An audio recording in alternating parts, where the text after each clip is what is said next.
আগে ধরো চাষ হতো, তখন ওই বস্তা বিঘা পিছু 2-4 বস্তা করে ধান হতো, তাদের চাষের খরচা হতো না।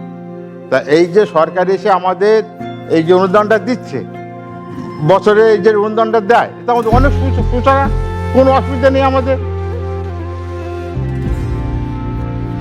কৃষক বন্ধু পাওয়াতে আমাদের চাষবাসের দিক থেকে আমাদের একটা হেল্প, যে সার পার যে দ্রব্যমূল্য জিনিসের যে দাম, তার উপরে বেস করে আমাদের দেখা গেলো এই সহযোগিতাটা যদি আমরা তার সঙ্গে অ্যাড করি, তাতে আমাদের অনেকটা হেল্প আসে।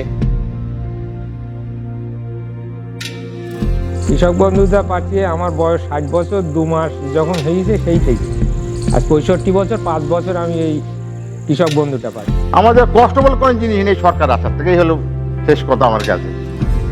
এই গল্প নয়কো শুধু বাংলার ফসলের, এই গল্প 15 বছরের বাংলার উন্নয়নের।